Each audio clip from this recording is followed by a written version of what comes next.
Kasi nga kaya niya makita lahat ng menu dito sa isang swipe lang gamit yung dalawang daliri natin. Ngayon subukan naman natin i-shake ulit at titingnan natin kung mag-screen on.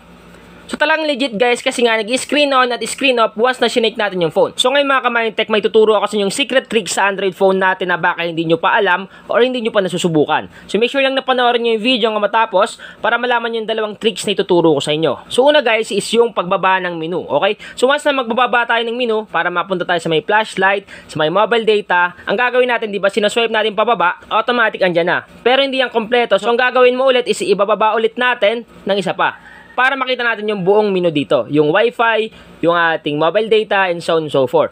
Ngayon guys, pwede pala natin yan gawin na isang baba lang. Di ba pag binaba natin, hindi naman kaya lahat? Ang gagawin pa natin is magbababa pa tayo ng isa pa, okay? Para lumabas lahat. Ngayon, pwede mo na yan gawin ng isahan lang. So, paano nga ba yun gawin? So, ang gagawin mo lang guys, imbis na isang daliri lang yung gagamitin natin, dalawahin mo. Once na dalawa yung ginamit mo, automatic dire-diretso yan. So, papakita ko sa inyo. So, ang gagawin nyo lang is ipatong dito yung dalawang daliri nyo sa may screen, ipatong natin, at iswipe pababa.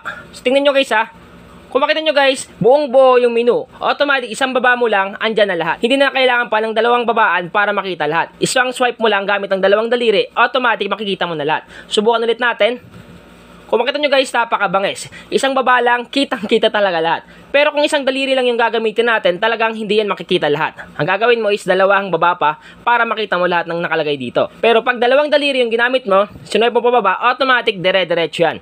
Ganun kabangis at kalupet itong ating dalawang daliri kasi nga kaya niya makita lahat ng menu dito sa isang swipe lang gamit yung dalawang daliri natin. So dumako naman tayo sa pangalawang tricks. So yung tricks na ituturo ko sa inyo is pwede na natin i-on or i-turn off yung screen ng phone gamit lamang ang pag-shake, okay? So i-shake mo lang yung phone, automatic mag-on, at pag sinake mo ulit, mag-off.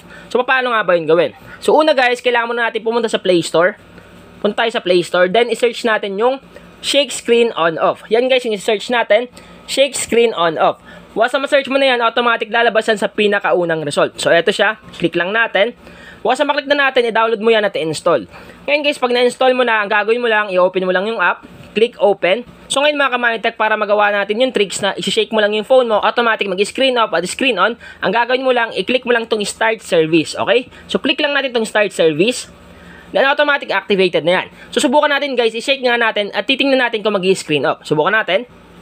Kung makita nyo guys, nag-screen off. Ngayon subukan naman natin i-shake ulit at titingnan natin kung mag-screen on. So talagang legit guys kasi nga nag-screen on at screen off once na sinake natin yung phone. Take note guys ha, hindi ko yan hinahawakan sa may power button. So ibaba natin konti para makita nyo. So ibaba ko guys. So andito na yung kamay ko guys ha, andito na sa baba.